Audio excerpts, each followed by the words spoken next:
워낙 어렸을 적에 사고로 돌아가셔서 엄마 혼자 저를 힘들게 키워주셨죠. 아빠랑 둘이서 장사하시던 식당을 떠나고 싶지 않으셔서 지금까지 한 곳에 계셨지만 워낙 식당 일을 오래 하셔서 몸에 문제가 하나둘 생기기 시작한 것 같습니다. 몇 달간 꼼짝없이 누워만 있어야 한다는 의사의 말에 엄마를 집으로 모신 뒤 두 모자에게 진지하게 부탁을 했어요. 당신이랑 어머님이 당분간 저희 엄마를 잘 좀 돌봐주셨으면 좋겠어요. 제 집에서 나가기 싫고 같이 지내고 싶다고 했으면 제가 부탁하는 것도 들어주셔야죠. 일방적으로 저만 희생하는 건 아니죠.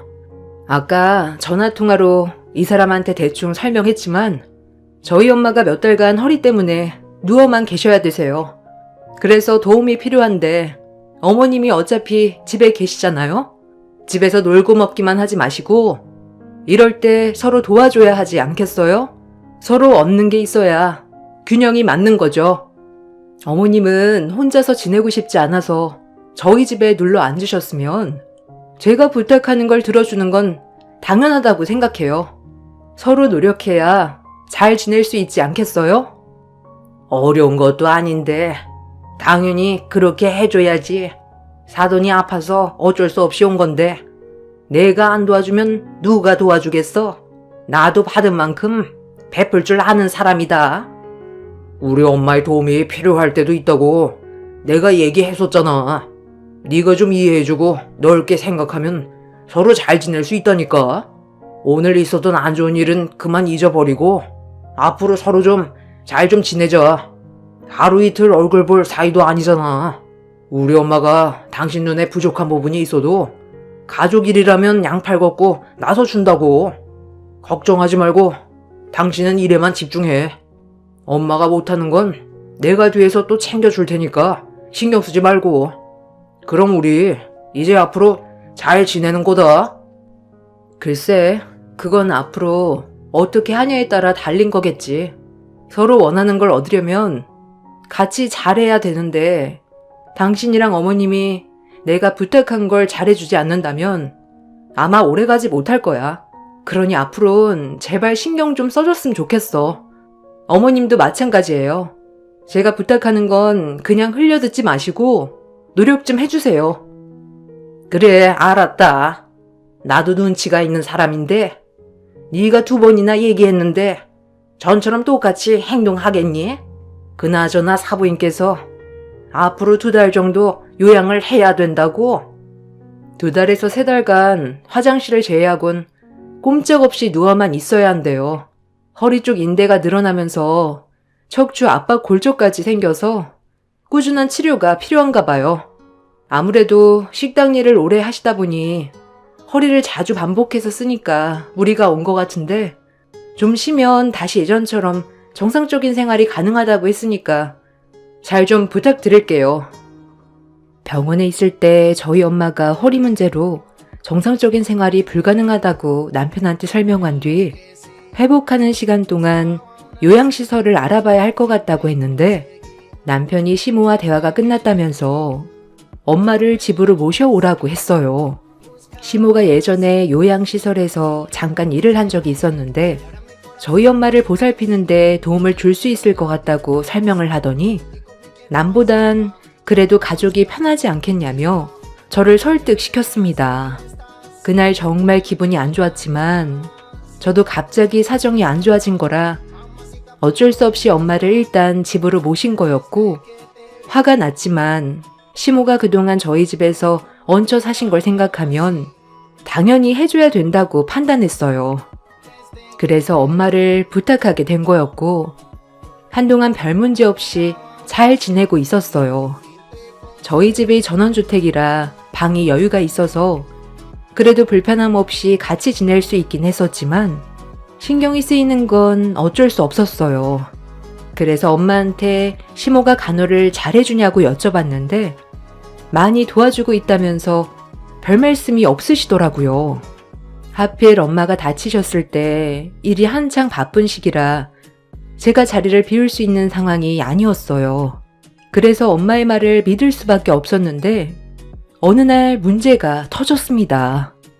회사에서도 제가 현재 어떤 상황인지 알고 있어서 일이 바쁜데도 제대로 집중하지 못하는 걸 보곤 부장님께서 반차를 내주셨어요. 아무래도 제가 없는 그 시간 동안 어떤 일들이 벌어지는지 알 수 없기 때문에 엄마의 말만 믿고 있을 수 없어 중간에 한번 확인해 보고 싶어 부장님이 반차를 내주셨을 때 거절하지 않고 급하게 집으로 향했었죠. 엄마가 항상 저에게 두 모자가 잘 챙겨준다고 했지만 뭔가 느낌이 불안했어요. 그래서 불시에 집에 발을 들인 순간 경악할 장면이 눈앞에 펼쳐졌고 두 모자를 절대로 용서할 수 없었습니다. 조용히 문을 열고 집 안으로 들어갔는데 저희 엄마 방에서 시모의 말소리가 들리더라고요. 그런데 출근 중이어야 될 남편의 목소리가 들려오길래 느낌이 좋지 않아 문틈 사이로 방 안을 지켜봤는데 그때 시모가 누워있는 저희 엄마의 얼굴에 생선 대가리를 집어 던졌습니다. 그리곤 시모의 입에서 쏟아지는 막말에 저는 엄청난 충격을 받아 온몸이 떨려왔어요. 허리를 다쳐서 움직일 수 없는 거지.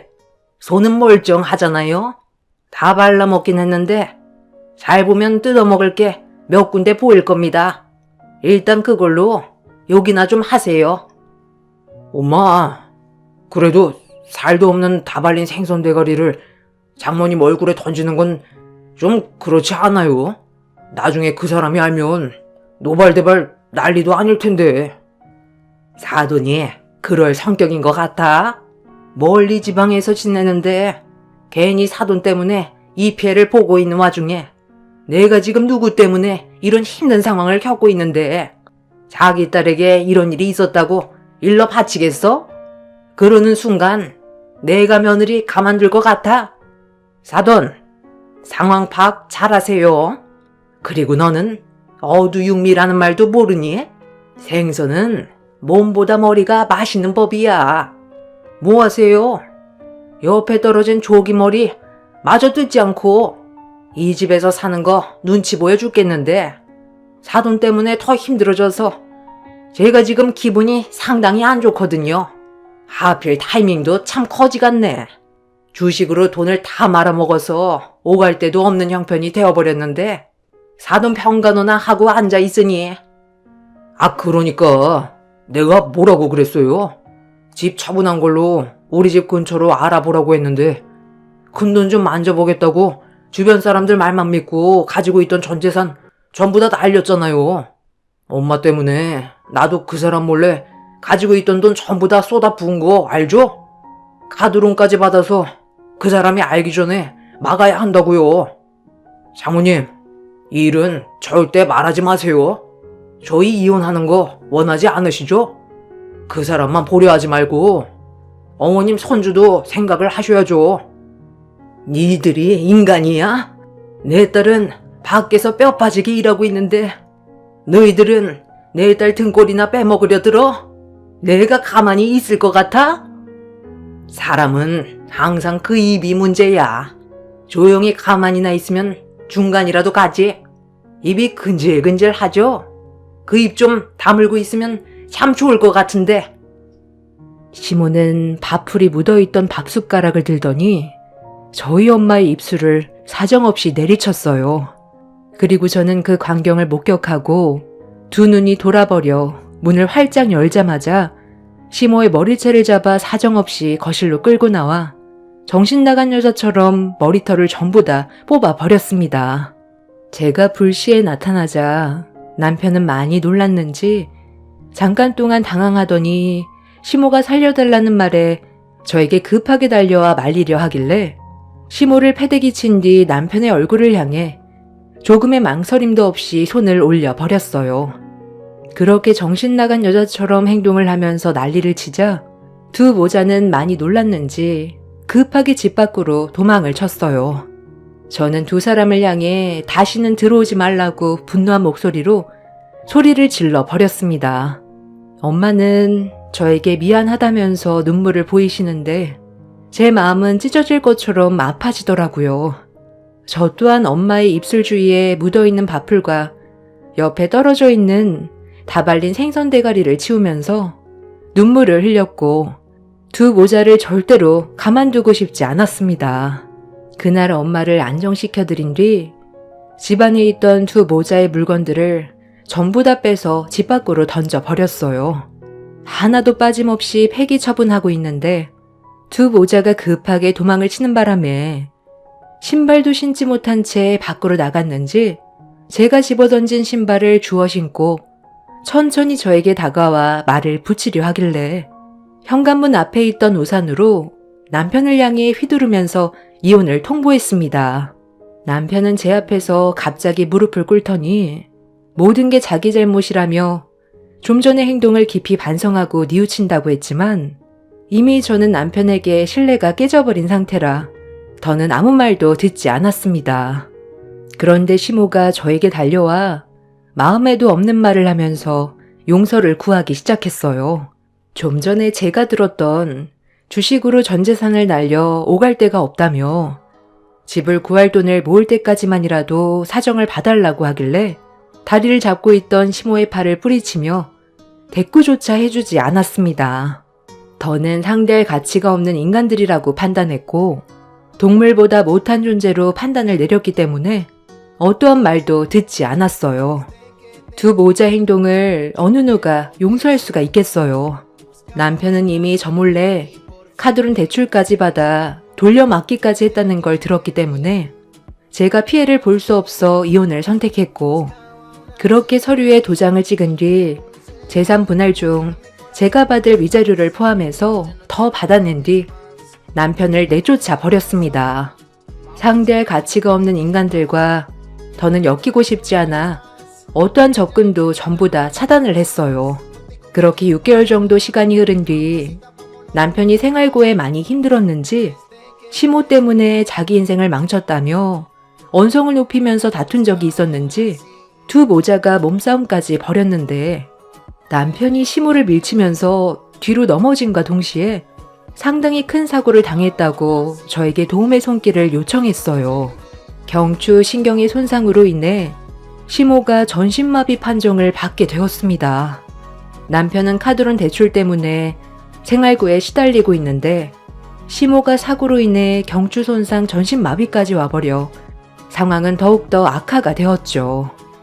이 문제로 저희 집에까지 찾아와 도와달라고 했지만 저는 단호하게 거절을 했어요.